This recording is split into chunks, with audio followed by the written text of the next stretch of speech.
Hi there, we're here at the Caribou Public Library. I'm Miss Erin, and we are reading The Wonderful Wizard of Oz for our chapter book story time.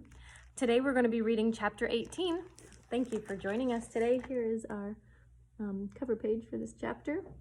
Looks like the Tin Woodman is crying. All right, let's see what happens next. So the wizard just flew off in the air balloon, and Dorothy did not make the flight. Dorothy wept bitterly at the passing of her hope to get home to Kansas again, but when she thought it all over, she was glad she had not gone up in the balloon.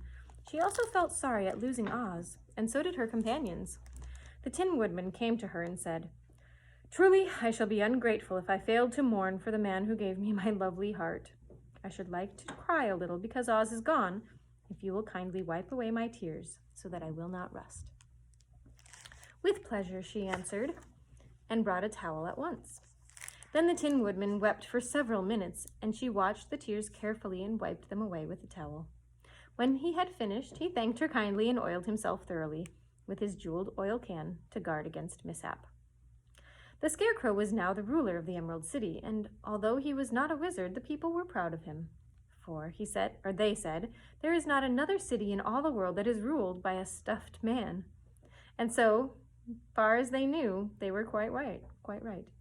The morning after the balloon had gone up with Oz, the four travelers met in the throne room and talked matters over.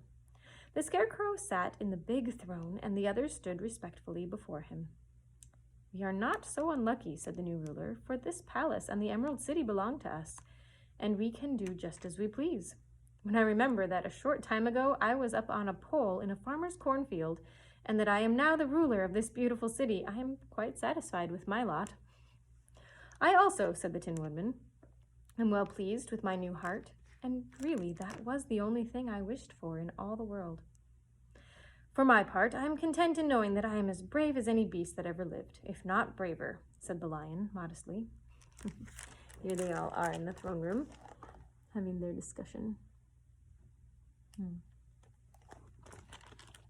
"If Dorothy would only be contented to live in the Emerald City," continued the Scarecrow, "we might all be happy together." "But I don't want to live here," cried Dorothy. "I want to go to Kansas and live with Aunt Em and Uncle Henry." "Well, then, what can be done?" inquired the Woodman. The Scarecrow decided to think, and he thought so hard that the pins and needles began to stick out of his brains. Finally, he said, "Why not call the winged monkeys and ask them to carry you over the desert?" "I never thought of that," said Dorothy joyfully. "It's just the thing. I'll go at once for the golden cap." When she brought it into the throne room, she spoke the magic words, and soon the band of winged monkeys flew in through an open window and stood beside her. "This is the second time you have called us," said the Monkey King, bowing before the little girl. "What do you wish?" "I want you to fly with me to Kansas," said Dorothy. But the Monkey King shook his head. "That cannot be done," he said. "We belong to this country alone and cannot leave it.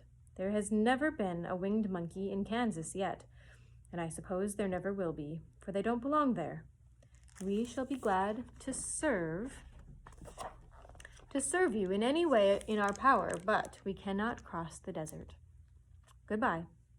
And with another bow, the Monkey King spread his wings and flew away through the window, followed by all his band. Dorothy was almost ready to cry with disappointment. "I have wasted the charm of the golden cap to no purpose," she said, "for the winged monkeys cannot help me." "It is certainly too bad," said the tender-hearted woodman. The Scarecrow was thinking again, and his head bulged out so horribly that Dorothy feared it would burst. "Let us call in the soldier with the green whiskers," he said, "and ask his advice." So the soldier was summoned and entered the throne room timidly, for while Oz was alive, he never was allowed to come further than the door. "This little girl," said the Scarecrow to the soldier, "wishes to cross the desert. How can she do so?" "I cannot tell," answered the soldier, "for nobody has ever crossed the desert unless it is Oz himself." "Is there no one who can help me?" asked Dorothy earnestly. "Glinda might," he suggested. "Who is Glinda?" inquired the Scarecrow.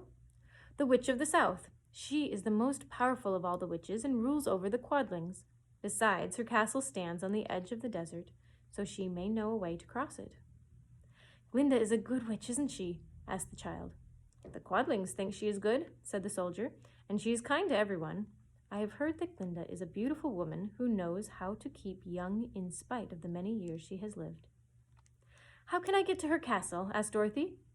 The road is straight to the south, he answered, but it is said to be full of dangers to travelers. There are wild beasts in the woods, and a race of queer men who do not like strangers to cross their country.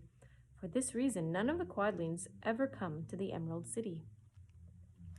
The soldier then left them, and the Scarecrow said, It seems, in spite of the dangers, that the best thing Dorothy can do is to travel to the land of the South and ask Glinda to help her. For, of course, if Dorothy stays here, she will never get back to Kansas. You must have been thinking again, remarked the Tin Woodman. I have, said the Scarecrow. I shall go with Dorothy, declared the Lion, for I am tired of your city and long for the woods and country again. I am really a wild beast, you know. Besides, Dorothy will need someone to protect her. That is true, agreed the Woodman. My axe may be of service to her, so I, also, will go with her to the land of the South. When shall we start? Asked the Scarecrow. Are you going? They asked in surprise. Certainly. If it wasn't for Dorothy, I should never have had brains. She lifted me from the pole in the cornfield and brought me to the Emerald City. So my good luck is all due to her, and I shall never leave her until she starts back to Kansas for good and for all. Thank you, said Dorothy, gratefully. You are all very kind to me, but I should like to start as soon as possible. We shall go tomorrow morning, returned the Scarecrow. So now let us get ready, for it will be a long journey. That's the end of chapter 18. All right, we'll have to see what happens next time. Bye for now.